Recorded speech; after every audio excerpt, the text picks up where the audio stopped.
Good afternoon.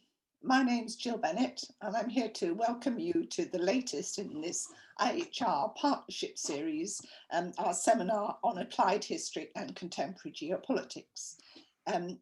I work with the Foreign, Commonwealth and Development Office historians, and I have the privilege of chairing this session this afternoon.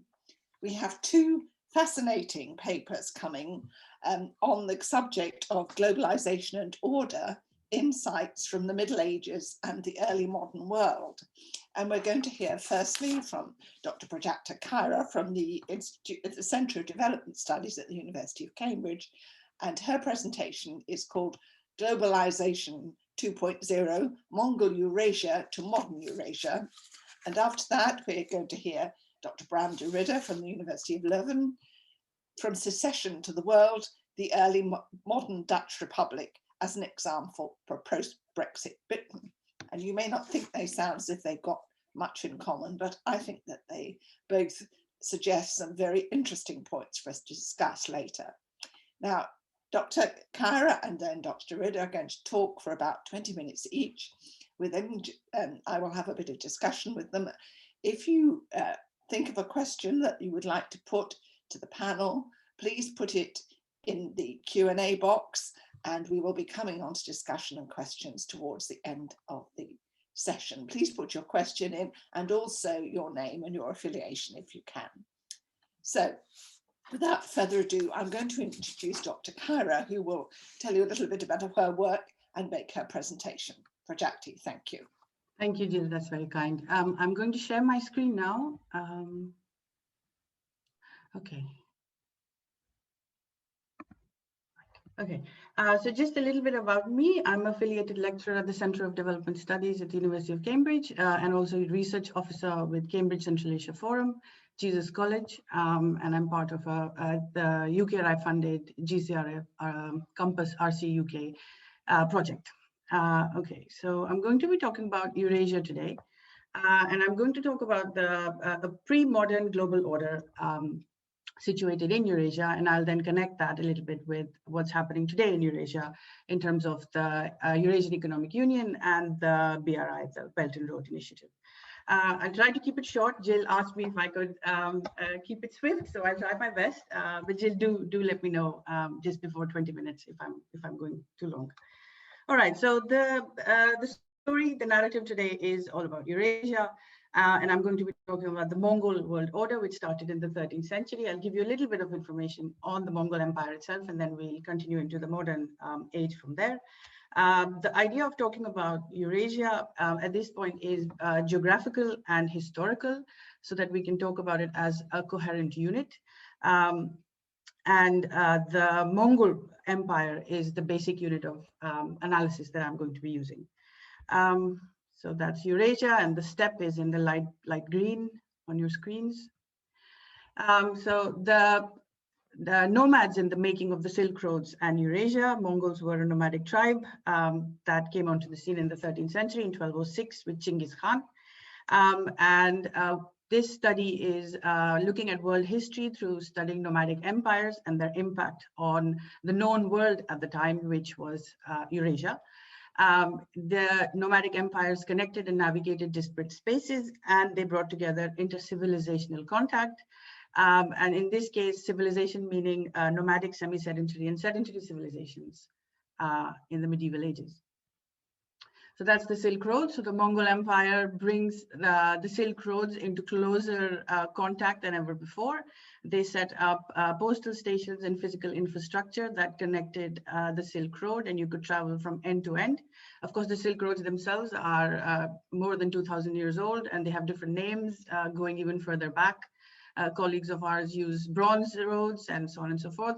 But for the purposes of this study, the Silk Road under the Mongol Empire was one of the most prosperous periods of the Silk Road in Eurasia.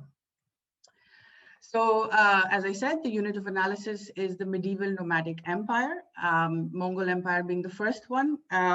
But the Mongol Empire itself was a culmination of a lot of older societies, nomadic societies, that originated in the Altai Mountains. After the Mongols, there were a number of political formations that used the Mongol Empire and the legitimacy that Genghis Khan's person and symbolism of the Mongol Empire offered. And this dynastic tradition continued until the 20th century. So in India, the Mughals also traced their lineage back to Chinggisids. And Safavid Iran, Ottoman Turkey, they all had relationships and connected histories that can be traced back to the Mongol Empire. So within this context, the steppe nomadic derived sources of power need to be taken into account. This is an attempt at desedentarizing a lot of the historical narratives from the medieval period, especially for the Eurasian space. It's also an attempt at decolonizing from the Russocentric understanding of the space. And that's why the bid is to look at medieval nomadic empires, which predate any of these interactions. So that's the Mongol Empire, and that's the expansion. So starting in 1206, all the way down to 1294, and then different conglomerations of the same. So Genghis Khan, so there's two parts of the Mongol Empire. There's Genghis Khan and the United Mongol Empire that continues until the 1260s. And then there is the period of the four Khanates, the Yuan in China, Il Khanate in the Middle East, Golden Hordes centered on Russia, and Central Asian Mongols that were, they're different families, but anyway, they are all Mongols. So while it is called the period of the four Khanates, there still existed a political umbrella of Chinggisid, a Chinggisid worldview, a Chinggisid ideology, and all the Khanates still interacted with each other based on principles of family ownership, corporate ownership, which was a tradition that was a steppe tradition that had been, that Genghis Khan had utilized. And this medieval nomadic empire, especially the Mongol Empire, was a polyglot empire. It was flexible, it was adaptive, it was multilingual, and it was representative of Eurasian polities in the region. So it's the nomads that then bring China and Persia, Middle East, Russia, all into closer contact. Until then, they remained quite separate. They had contact, but in this case, it became politically unified under one. The Mongol Empire is also a period of globalization. It has been called Pax Mongolica. Between 1250 and 1350, there was international trade. Created a whole system of exchanges that brought the whole known world into closer contact. That's the Mongol Empire when it became the four Khanates, which still interacted and still were one political, they had a political umbrella. So Mongol Eurasia itself had similar governance and institutional systems. It was a federal system of government, if I could compare it with what you would be familiar with. Traders were very important in this whole system. They created infrastructure to connect Eurasia over the Silk Roads.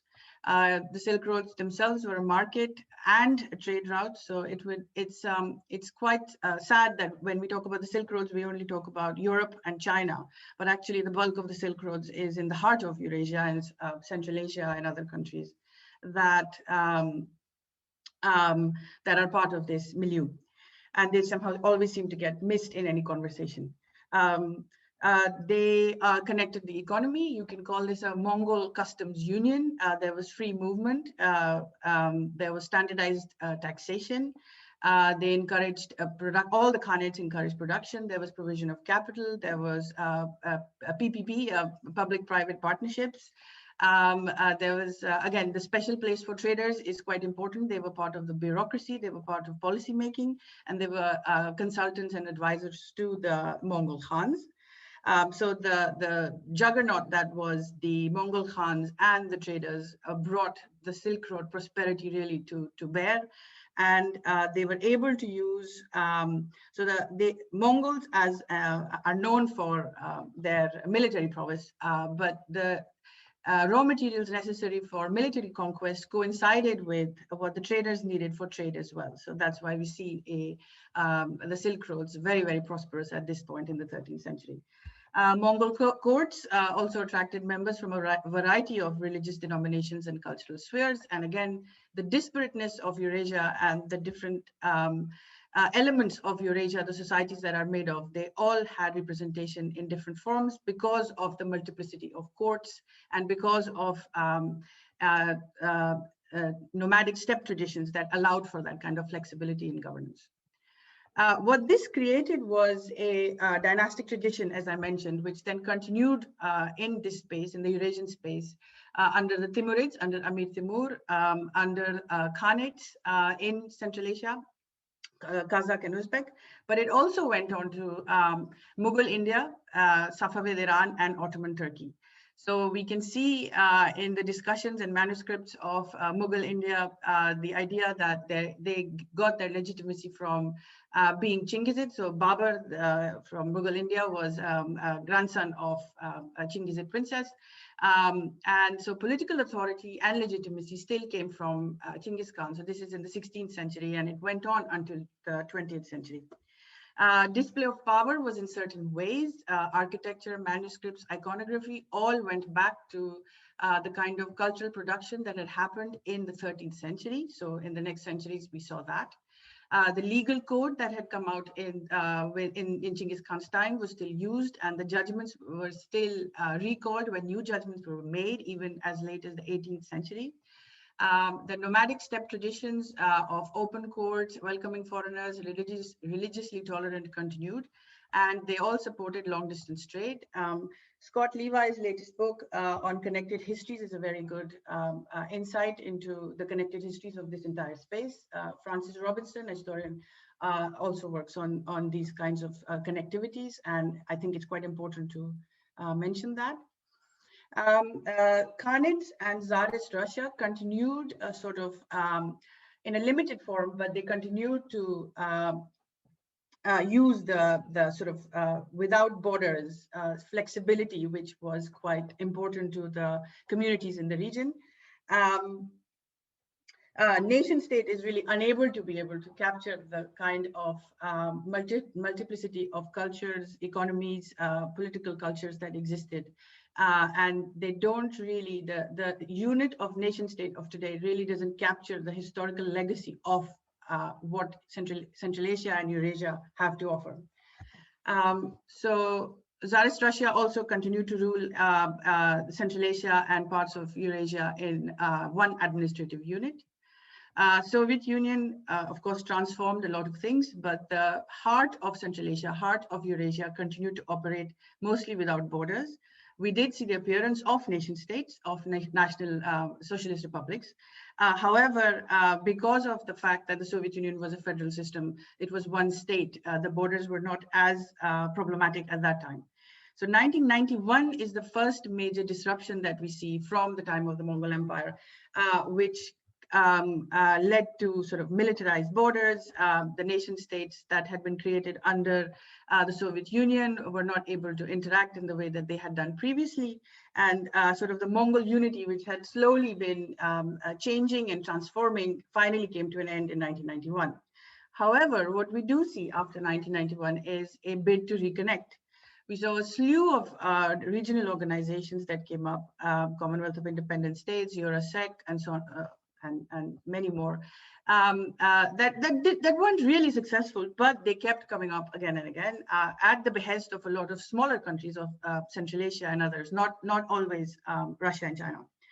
The latest of them, of course, is Eurasian Economic Union and the Belt and Road Initiative. I'd also like to point out that the Shanghai Cooperation Organization, which is often only spoken about in security terms, is actually far more comprehensive in what it does, and should not be viewed only as a security organization. But moving on to Eurasian Economic Union and Belt and Road Initiative, seen from the perspective of the historical continuity that started in the Mongol Empire, one needs to sort of look at or consider a different perspective on, or different or alternative thinking of what these organizations actually mean for the region. So that's your Eurasian Economic Union. That's Belt and Road Initiative, which, by the way, was unveiled in Kazakhstan in 2013. And the Eurasian Economic Union, while it often is called Putin's project, it was the first president of Kazakhstan, President Nazarbayev, that actually came up with the idea in 1994. He came up with the concept, not Putin. Putin is quite late in the game, to be fair. Both Eurasian Economic Union and the Belt and Road Initiative are harnessing what is Eurasia's natural geography and ecology in a sense. The whole region has a shared history. Different parts have different histories, but there is a shared history. They share exit routes. There are shared resources. More importantly, there are shared challenges. Nation states, again, especially in the heart in Central Asia, are not able to have any exit to any of for their economies if they won't interact with Russia or China. So it's quite difficult for international relations in trying to analyze these processes without actually understanding the needs and demands from the region itself. Both the BRI and the EAU, Eurasian Economic Union, suffer from, in academia and in political terms, externally suffer from narratives which are really not allowing for any kind of agency from the smaller countries that make up Eurasia, which are the heart of Eurasia. That need infrastructure, that need connectivity. Again, going back to the Mongols, nomads and Mongols were a very small group, and they were able to conquer very large societies and created spaces for that kind of diversity to bring Eurasia to might, right? So the idea is to look at the nomadic roots of these projects, both the Belt and Road Initiative and the Eurasian project. So look at the nomadic Asiatic roots and rootedness of these projects. Look at the agents of change from a historical perspective. Again, looking at this region and looking at the history of regional organizations and why they have come up, or the motivations behind why these organizations keep popping up from a historical path dependence, which is Eurasian in nature, not European or Russian or Chinese for that matter. The Mongol Empire allows us to be able to do that. The nomadic empires, in general, the unit of analysis allows us to be able to capture something much larger for the region. And in this case, we can actually start stepping away from the narratives of great games.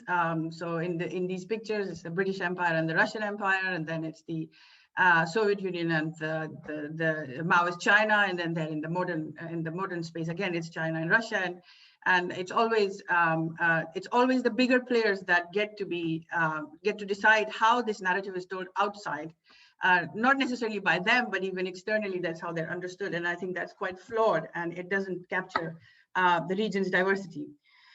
So just to end. It's a continuous process of forming and reforming cooperative orders in different ways. I've used the Mongol Empire as an example of a cooperative order starting in the 13th century, which kept having an impact, had influence over the next 600 years. These regional organizations have to be reinterpreted and reimagined in the way that Eurasia's events have unfolded, as opposed to putting an external lens on them. We need to move away from colonial understandings, either European, Sinocentric, Russocentric, and look at the actors and the agents that are actually the movers and shakers in these economies, in these countries, in this space, really. So the pre-modern global order, the Mongol order, allows us to look into that, to look into a development paradigm, which could be called Eurasian, which steps away from competition. It also allows us to engage with Wendt's constructivist theories in international relations, as opposed to the realist theories, which really haven't given us any new information on the motivations of any of the countries in Eurasia. So I think I've done a little bit of work on this. I have another article coming out on locating resilience in Central Eurasian actors in a CUP publication very soon. So I'm a historian. I do international relations. I forgot to actually say that I did my degrees in the University of Chicago and Indiana University, Bloomington, before I did a degree in University of Cambridge. So I think I'll stop there. Thank you very much, Prajati. That is absolutely fascinating. I mean, when you show the slides, the scale of the Mongol empires is pretty staggering, I think. However, we're now moving on to a rather different scale, although I think you will see there are many links. And Dr. Bram De Ridder is going to talk to us about the early modern Dutch Republic, and of course about post-Brexit Britain. I can't even say that. So Bram, over to you. Thank you. Okay, Jill, thank you very much. Also, thank you to the organizers for having me here today. It's a pleasure, and I'm really looking forward to presenting this material and to hearing comments from you and from the audience to see what I can do with this material further. I'll also now share my screen just to start. Okay, that should be fine, I believe. Yes. Okay, good.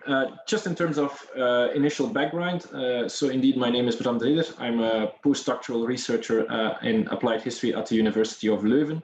You'll notice that my PowerPoint has the labels of Corvus Historical Consultancy, which is kind of the flag that we use to talk to our partners. We do research with about a dozen partners in Flemish society, including the Belgian police, the Flemish Parliament, the Flemish Environmental Agency, and so on, which we use the term consultancy, but we are an academic project based at the University of Leuven and funded by the Research Foundation Flanders.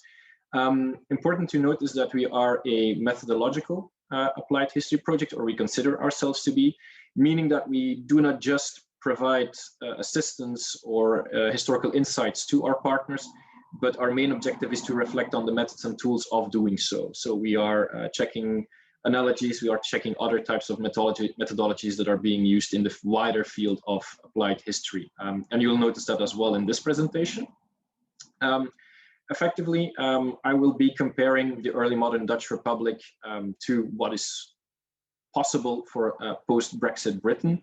And again, in making that analogy, I have two objectives today, two things that you could hopefully take away from this presentation. One is the analogy I'm presenting, the methods by which I'm doing so, the questions that I'm asking.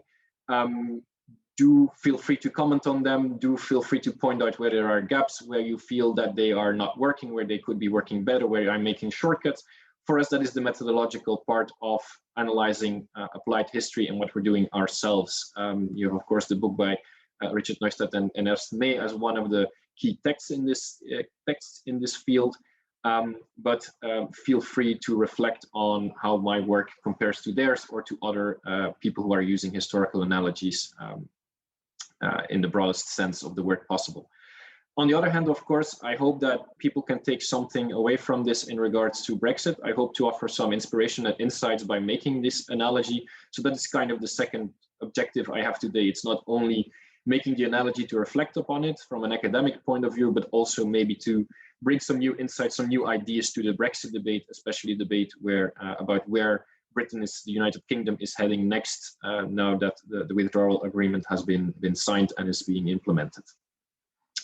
Okay, that is kind of the setup, I believe, for what I'm going to do today. In terms of introduction, because I know that not everybody will be equally familiar with the case of the early modern Dutch Republic of United Provinces, I'll give a very brief, Jill indeed pointed out to be as snappy as possible, I'll give a very brief overview of the history of the secession of the early modern Dutch Republic from the wider Spanish Habsburg Empire. So what I will be comparing to Brexit is effectively the secession of the United Provinces, the Dutch Republic of United Provinces, that is that northern gray and red territory labeled and above in the map, from the wider Spanish Habsburg Empire. The Spanish Habsburg Empire that was a leading European power in the 16th and 17th century, with also a large colonial empire, which is not represented on this map. I will be referring to it briefly, but I'm mainly focused on Europe for the purposes of this comparison. Which was a violent secession. It was a secession through what is commonly known as the 80 Years' War.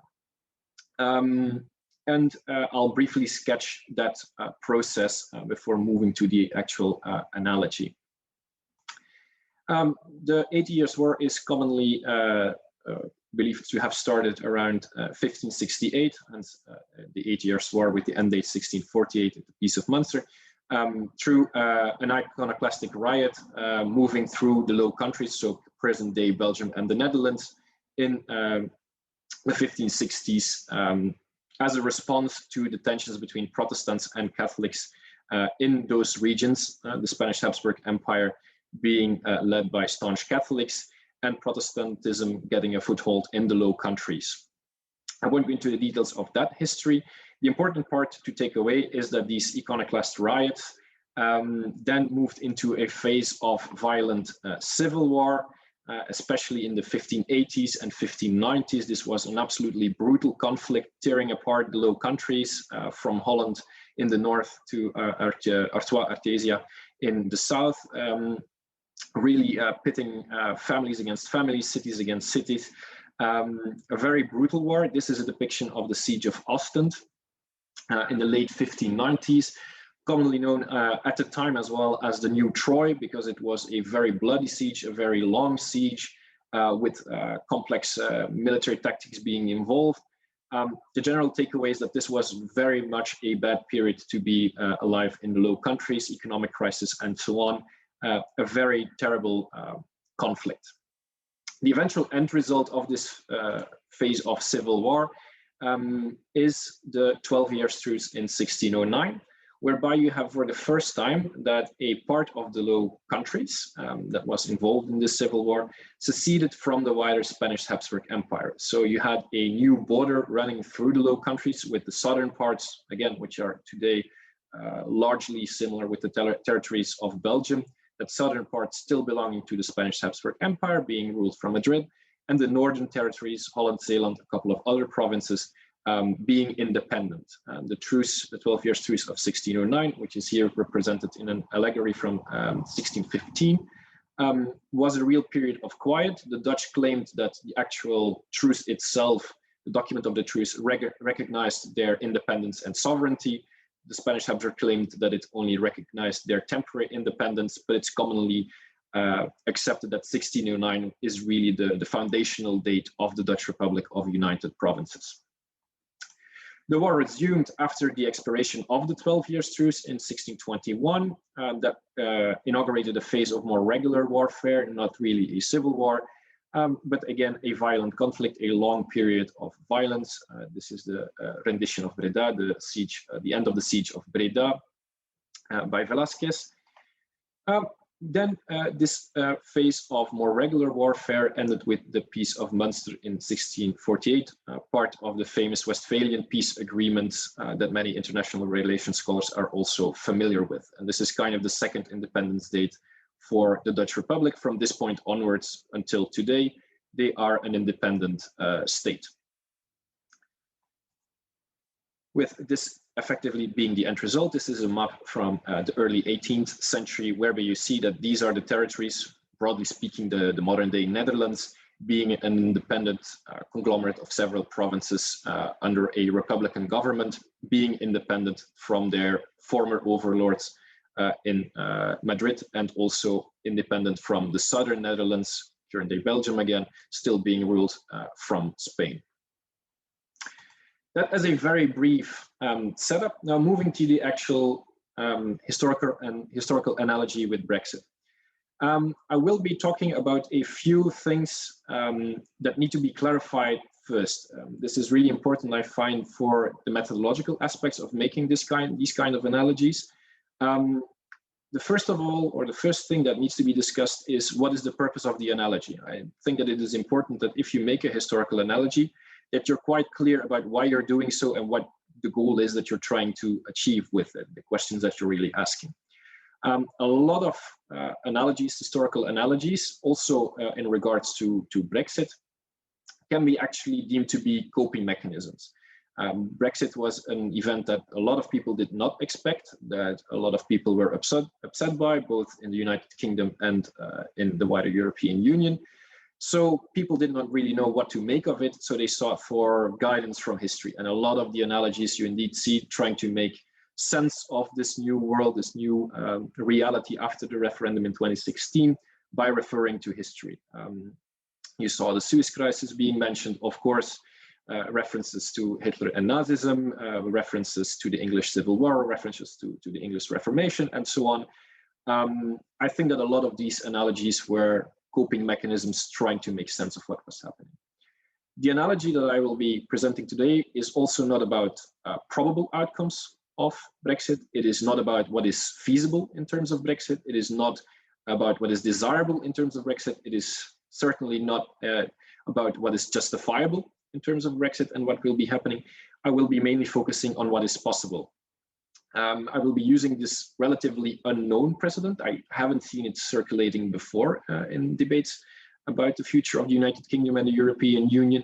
I will be using that precedent in order to broaden the perspective on the future, in order to discuss, not assess, but to discuss the possible mid to long-term outcomes of the Brexit process.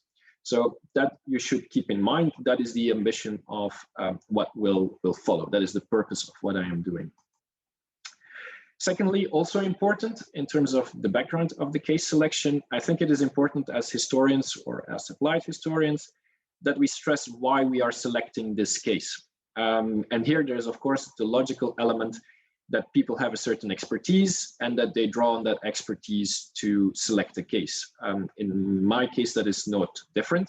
I have a background in history at the University of Leuven. I also have a background in international relations at the University of Cambridge. Since 2017, I've been interested in applied history, but I've also clearly an interest in, or it's no coincidence that I'm looking to the Dutch Republic to making this comparison. My own PhD was on border management during the 80 Years' War, assessing the positions of the Dutch Republic and the Spanish Habsburg Empire during their process of secession or separation and their strategies of border management. It's also a good excuse to put on some book titles that I've collaborated in this regard. But I could have selected possibly other analogies or other historical precedents, but given my own expertise, it's logical that I end up with this one. And I think that is important to stress. Also, in terms of wider background, I of course have an affinity with the United Kingdom through my studies there, but I'm also living very close to Brussels, so I also have a clear affinity and even an interest in a strong European Union as a potential future employer. But just to stress that it is no coincidence, or this selection of the Dutch Republic of United Provinces is not something neutral. It stems from my background in this field. Third, and this is already moving a bit more to the content of the analogy itself, is the validity of the key concepts. Is it really possible to compare this early modern Dutch Republic of United Provinces to the contemporary United Kingdom? Is that feasible? I will be reflecting on three elements in this respect. First and foremost, indeed, can the UK and the Dutch Republic be considered comparable political entities? In short, in my view, yes, they can. Both the United Kingdom and the Dutch Republic were composed of both monarchical and representative elements. The representative elements in case being the Dutch Estates General and the provincial estates, which were not democratic by any chance. Of course, that is a major difference, but they were a representative body in the Dutch Republic and, of course, Parliament in the United Kingdom. There's also the importance of elites in the sense that these representative bodies and thus the legislative and political process was run by people stemming from similar backgrounds, with similar types of education, with similar types of financial and commercial interests. That is certainly true for the Dutch Republic. I also think it is true for the United Kingdom. If you don't mind me saying this, but if you just check the backgrounds of a lot of the parliamentarians, they come from similar institutions, similar backgrounds still today. Also, which is quite important, both were composite states, the Dutch Republic being composed of several provinces, with Holland being the dominant one and Zeeland being the one that offered most resistance to Holland. You have a similar or more or less similar situation, one could argue, in the United Kingdom, with England being the dominant composite part and Scotland offering most of the counterweight to that. Therefore, I consider them more or less comparable. The same goes for the European Union and the Spanish Habsburg Empire. Can they be considered comparable political entities? Again, for me, yes. For one reason is that both the European Union and the Spanish Habsburg Empire were ruled or steered through a small council of elite politicians groomed within the system. Within the Spanish Habsburg Empire, the most obvious case to look at is the Consejo de Estado in Spain, composed of nobles, again, groomed within that system, used to that system, having an interest in that system and in maintaining the wider reach of the Spanish Habsburg Empire. The counterpart here would be the European Commission, also run by Eurocentric, Europhile elites, groomed within the political systems of Europe at large. Also, both entities are polycentric at a European and global scale, meaning that they were not run from a central or run only from a central institution. The European Union is not only run from Brussels, but also from Warsaw, from Berlin, from Paris, from formerly London, from Madrid today. There are other centers of power, local centers of power within the wider political entity. The same goes for the Spanish Habsburg Empire, which is by most researchers now also considered polycentric, it not only being governed from Madrid, but also from Brussels, Barcelona, Dole, Naples, and other centers within the wider empire. Finally, they are also similar in the sense that there were top-down and bottom-up tensions. The Spanish Habsburg Empire had a policy of cultural and political assimilation, religious assimilation first and foremost in that regard. The European Union does not have a very strict or such a heavy-handed policy of assimilation and integration, but it does also have run into problems with local and national and regional groups feeling that the weight, cultural and political weight of the overarching structure is too heavy. So also there they're comparable. Finally, are both types of departures comparable again?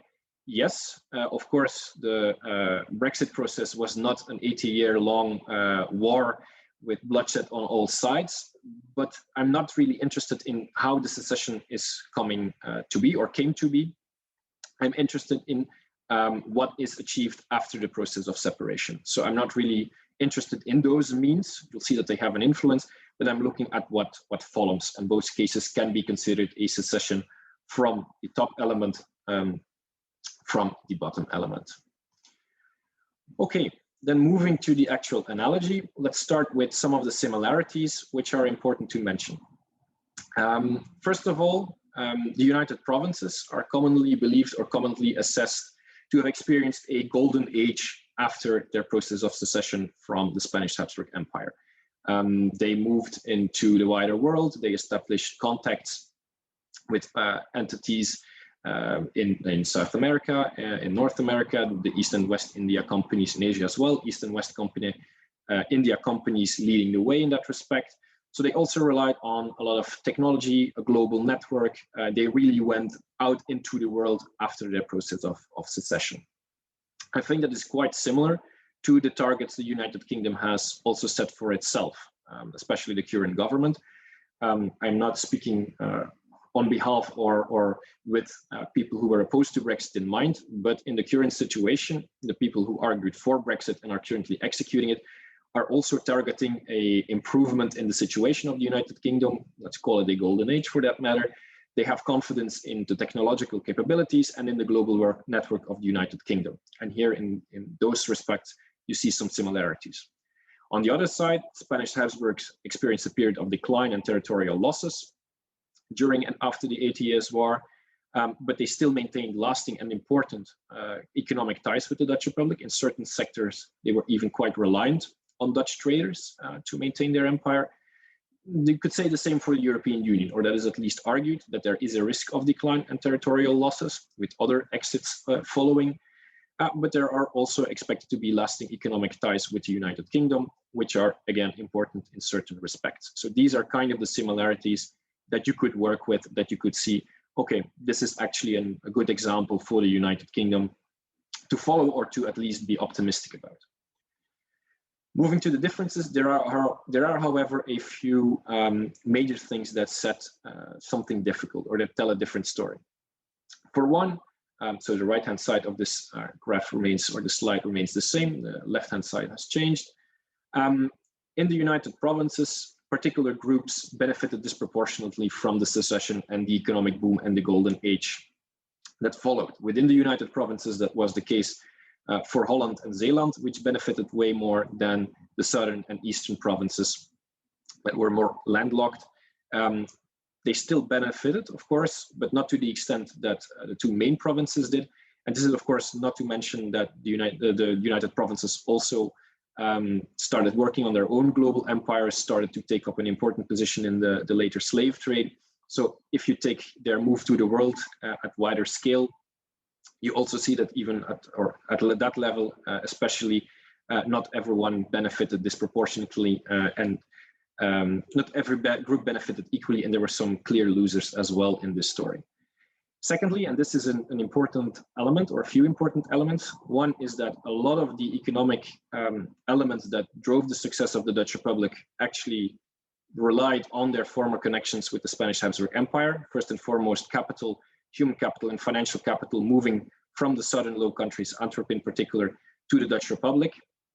The Dutch Republic also exploited gaps and structural problems within the Spanish Habsburg colonial empire, moving into those sectors that were not covered well. They also relied on the fact that they had a strong, or had had a strong war economy with a good financial tax basis, and entered in, let's call it, a relative trading void with no major global powers being established, Spain and Portugal being the exception. But let's say that global trade, not regional international trade, but global trade was still a relative void, which is a difference compared to today.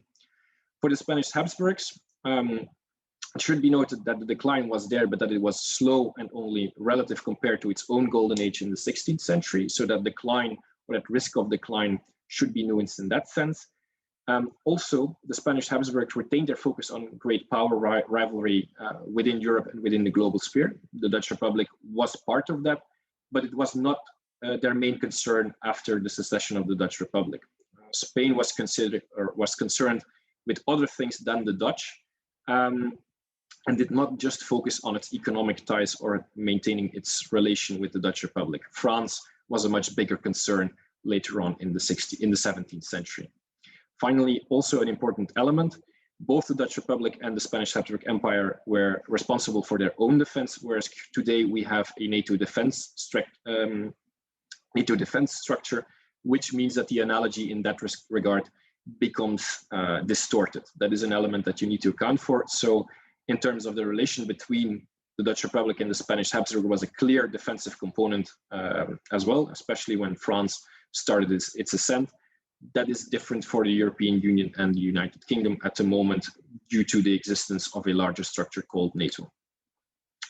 So finally, and in conclusion, what do I think that you could take away from this overview is that in terms of the similarities, especially in terms of the similarities, the United Provinces, the Dutch Republic, is a motivating historical example for post-Brexit Britain. It shows that a relatively small country on the outskirts of Europe, with a strong global network, with a maritime attitude, with a focus on technology, with a lot of capital to its disposal, can make a success out of a difficult secession process. That is definitely possible, and it is something that people can rightly try to achieve. Yet, and here we move to the differences, there are indeed differences between the starting position from the Dutch Republic and the United Kingdom, between what was happening in the 17th century and what is happening today.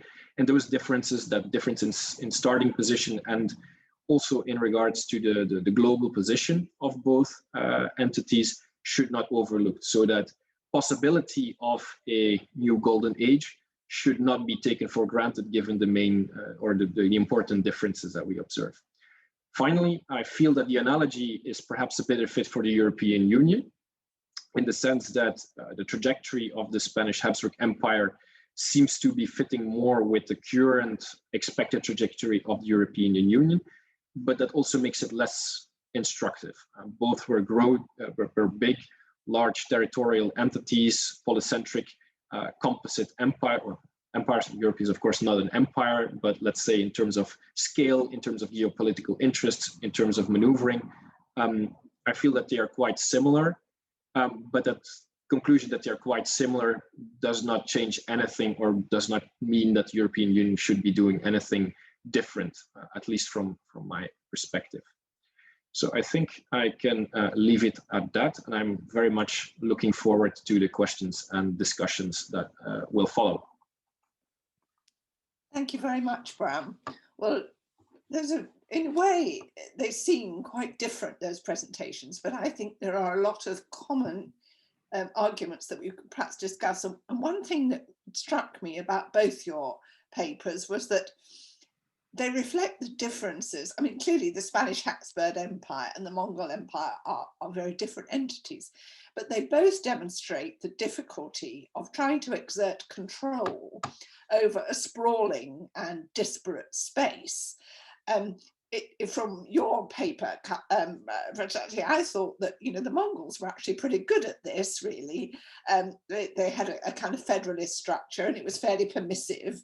They had rules, but they basically let everybody get on with it, and they were tolerant of differences.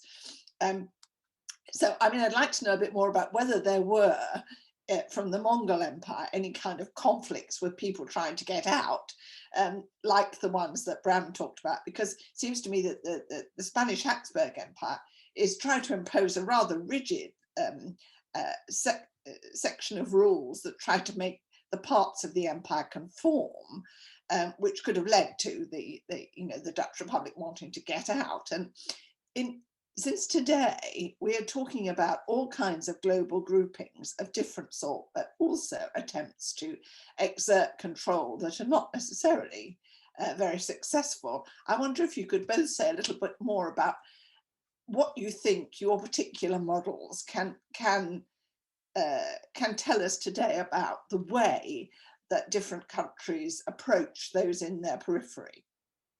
Projati, would you like to start? Sure, thank you. Thank you, Gillian. That was actually, that's a perfect question to ask, I think. Yes, I would agree that the Mongols look like they did a fantastic job. Of course, we have many problems with the Mongol Empire as well, but in this case, so the first question about whether people were trying to get out. So there was a civil war in the Mongol Empire in the 1260s, which is when it becomes the four khanates. And I would say that is a moment where there is a bit of, there is a fight between whether there should be a political umbrella which actually includes all of them, or who gets to be in charge of that so to speak, the political umbrella. And in this case, I would say the example needs to, or the tradition that the Mongols sort of went back to was a federal system, which is quite commonly seen in the steppe, in the nomadic polity. So they are very small communities that interact with each other, and the Genghis Khan had kind of brought them and standardized them a little bit, where you would have a minister, for example, you would have a Chinese minister in, say, Bukhara and Samarkand in Central Asia, and you would have ministers from, different places in different places, so that there would be loyalty to Genghis Khan as opposed to anybody else. So there was an idea that this system was created, which was bigger than any person or entity. And that system was flexible and adaptive in a way which didn't change the local customs, but put in sort of another layer in between the Khan and the local. So a nomadic system will not change an agricultural sedentary system. However, they will put a minister in between who can make sure that the taxation and other things that are important for the Khan, get to him. So in different ways like that, and using traders so the first region that was taken over by the Mongols was Central Asian Turks.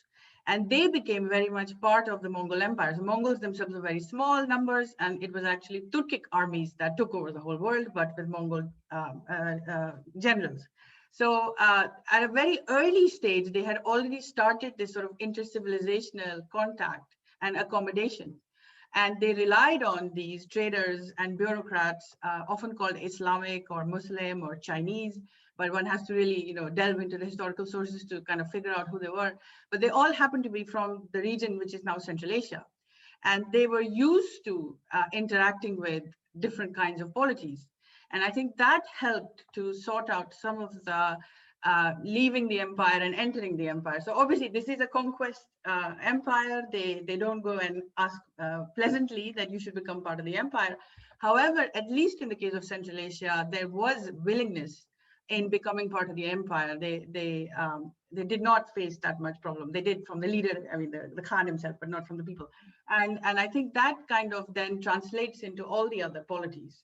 And they are the ones who allow for a sort of an intercalation of sorts, where they can remain separate entities, but they can still aspire to a common ideology. Well, I hope that answers your question. No, I think that's a good point to ask Bram to come in on that. But you see what I'm getting at there. Yes, from my perspective, going back to the Spanish Habsburg Empire and how they exerted control or tried to exert control over their more remote territories.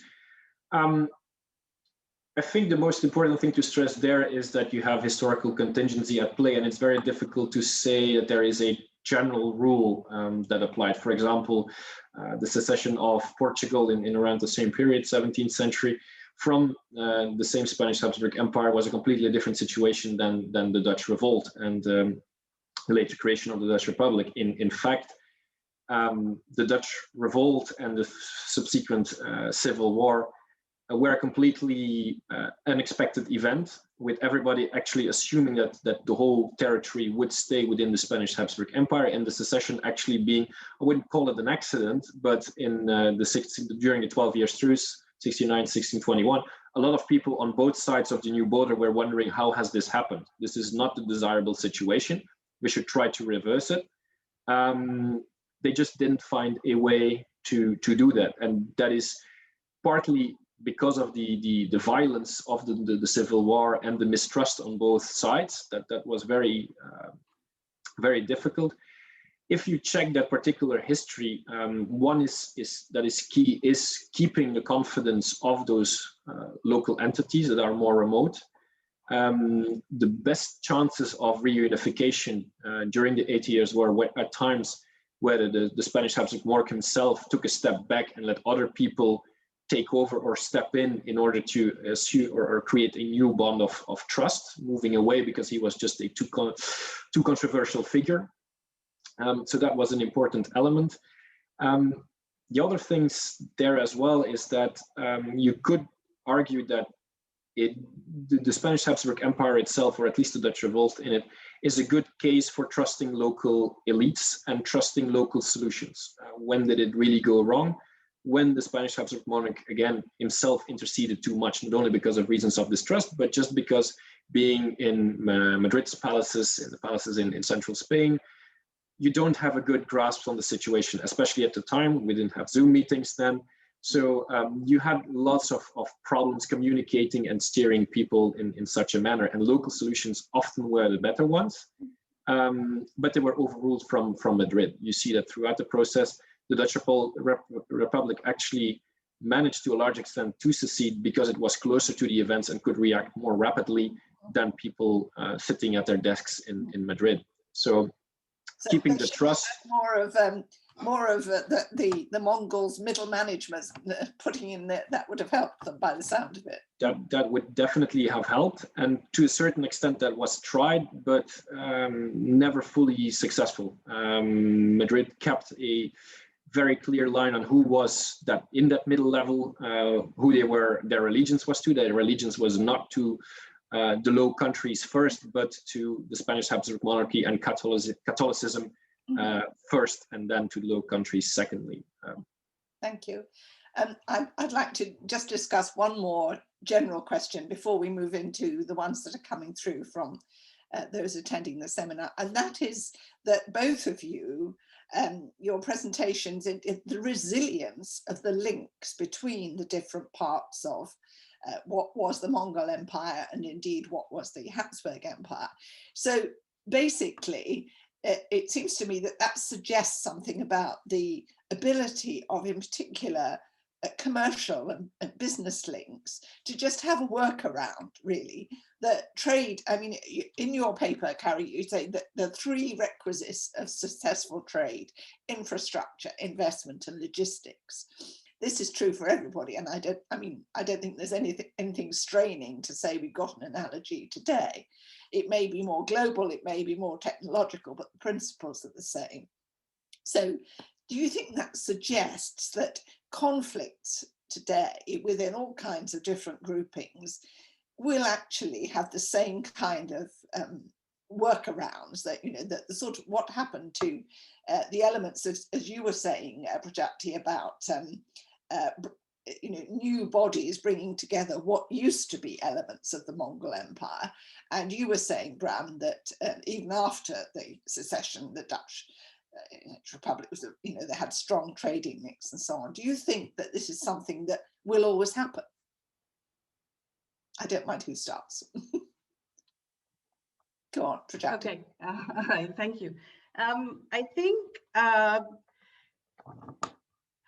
okay, I think that there will be a go-around if it's allowed to be. I do feel that there is a sense of, in this case, civilizational conflict of sorts, which is being talked about, or at least it's imbued in a narrative now where it's us versus them, which at least in the Eurasian space wasn't there.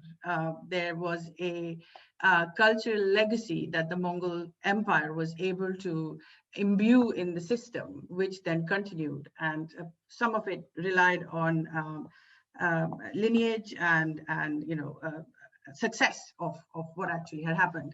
So I mean, one of the reasons why I'm working on what I'm working on is because I do feel that the European knowledge system as understood today in Asia, in parts of Asia, Central Asia, South Asia, seems to not take into account the Eurasian or the local historical path dependence. It is a borrowed path dependence now. We are in the system of nation states, and somehow those nation states only begin at certain point. So 1991 for Central Asia and 1947 and so on and so forth for India and other places. And that is causing a problem, because part of the problem with international relations as a discipline is that it's a modern discipline, which is a European discipline. It is not a, you know, it sees the other in very specific ways. So I wonder if that will be the reason why there won't be a go-around, as opposed to, I think naturally there would be a go-around, for sure. I think that we've seen that in history, and we continue to see that in different spaces all over the world. But I'm not sure how this conflict is going to. That's a good point. Bram, do you want to add anything on that? Mainly that you're right, that this is a clear similarity between our two papers and possibly other cases in global history as well. I'm a bit hesitant only to say that this will always happen. I think there is too much history to conclude that that will always be the case. It is just from my perspective in the comparison between the future of the United Kingdom and the European Union and the future as we've seen it happening for the past, but for them the future of the Habsburg Empire and the Dutch Republic. The ties were too strong, especially the commercial ties. You couldn't cut them without hurting yourself too much. In the years leading up to the Dutch, to the 12-year truce, I've studied extensively for my research on border management. Both sides tried to cut the economic ties, literally cut them. Nothing moving through in any way. All of those policies failed and were usually quietly abandoned after a few months or a few, let's say 1 year and a half, 2 years, a few years maximum, just because smuggling was rampant. You couldn't sever the existing ties because people were just doing what they were always doing. And it was too important. People were relying on both selling and buying in this space. So there was no real point in pursuing that strategy, no matter how hard both sides wanted it. So in that regard, will it always happen? I'm not sure. But if you're looking at cases where you have pre-existing ties that are so strong, so historically ingrained, it is almost bound to happen. Thank you. I think we better move on to the questions that people have been putting in, and there are two which, if you like, have a legal aspect. So I'm going to put them together. There's one from Graham Pendlebury, who says, were there any internationally recognized rules that applied across the whole Silk Road, or was it just custom and practice? And then he's saying, you know, is it not very different now? But going with that is, to what extent, this is from Sarang Shah, to what extent did constituent entities in the Spanish Habsburg Empire possess legal sovereignty?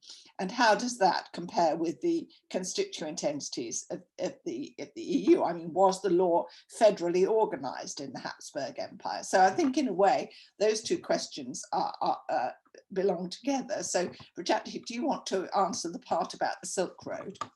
Yes, yes, thank you. There was legal institutions that applied across the Silk Road. So you have, we had two kinds. We had the nomadic legal code, which is called the YASA, Y-A-S-A, and then you had sedentary law codes, which were also applied in spaces. So across and moving between the Mongol Khanates, you had the Mongol YASA code applied. And then in more sedentary spaces, those judgments were then tempered with what the local rules and regulations were. But there were we have documents and we have letters and we have policies which were applied across the Mongol Empire. Thank you. Bram, what about the Spanish Habsburg Empire? What was the legal position? Well, thank you for that question. I know Sarang quite well, so I'm not surprised that it's a fairly difficult question to answer. In the sense, especially the word sovereignty there is important and struck me in the sense that we're really talking about the birthing years of the notion, the concept of sovereignty, the word itself, what it meant, which has been, I wouldn't say terribly distorted, but at least very much modified in the centuries that followed. So our modern concept of sovereignty is already in itself entirely different from what was historically meant by it. And then we're now talking about a period in which sovereignty itself was, the people themselves were not even sure what it meant. The book I showed contains a publication or a number of publications on that very topic, that people in different parts of Europe, when they were discussing sovereignty, even around the time of the Peace of Munster and the Peace of Westphalia, they were not necessarily talking about the same thing or the same legal application. So what you're in terms of the Spanish Habsburg Empire talking about is really that conglomerate polycentric system. The rule of Portugal was completely different, organized legally, than the rule of the Netherlands. So that made a huge difference. I would say that the one unifying or two unifying elements again were Catholicism and the fact that the Spanish Habsburg monarchy, that their dynasty was the ruling entity, that those were the two most important aspects. Of course, Catholicism is not really a legal one, or we wouldn't consider it legal in the modern sense. Of course, if you weren't following the right religion, you could suffer serious legal consequences. That already makes it more legal than we would see it today. But especially that latter aspect, that you swore fealty to the Spanish Habsburg monarch, that you accepted that he was your overlord, that was the main element. Within that structure, you could negotiate a few things, and different systems existed, different power structures based on different legal concepts. But that would be the main element within the Spanish Habsburg monarchy, much more than sovereignty was at play. That was not really anything that would be on the mind of the Spanish Habsburg king. Thank you very much. There's one here for Prajakti from Mark Bangert. To what degree do you expect that the new Chinese Silk Road will be as influential geopolitically and geoeconomically as the Mongolian-controlled Silk Roads of old? Thank you for that question. I'd answer it as slightly, well, obliquely, I guess. It depends on whether China will be allowed to forge certain relationships, under what circumstances. So it's not only whether China will be successful because China wants to be successful, but whether the environment will allow for it. I think a lot of the scholarship and literature has already decided that the Chinese Silk Road is bad news. I think that's problematic. I think that makes it a competitive zero-sum game situation, which then imbues the whole situation with other characteristics which may not have been there if it had been allowed to happen naturally. However, with the nation states the way they are, and with the way that that regional cooperation is happening, at least in the heart of the Silk Road, I think it can do quite well. But I don't think China would have that kind of control. It would be like the Mongol control where they are not the only ones benefiting. It has to be, the benefits have to be all across the board. Otherwise, it's not going to work. Thank you. And I'm just being reminded we've got about 10 minutes to go, but there's one here that you mentioned, NATO, in your paper. That there's a question here from Aaron Dawson at King's saying, do you think NATO makes it easier or harder for the UK to realise its ambitions for global Britain? That is a good question, and it's to a certain extent difficult, as I mentioned, difficult to assess on the basis of this particular analogy, because it's one of the major differing elements. Does it make it easier or more difficult? I would argue easier to a certain extent, at least to the extent that you can rely on NATO. Let me put it that way. Defense is primordial for most states, for most empires. You need to have physical security before you can do anything else in many cases. So if NATO can really offer that security and does offer it and does offer it with sufficient credibility, I think it makes it easier to move into the world with that backing. I think it would be, if you reverse the question, it would be much harder if the United Kingdom were also in terms of defense entirely on its own, or reliant on a bilateral agreement with the European Union, as was the case with the Dutch Republic and the Spanish Habsburg Empire in successive years after the secession. Such a bilateral agreement is much less stable and still entails a lot of costs. Compared to a structure as NATO at the moment. So I think it does make it easier, yes.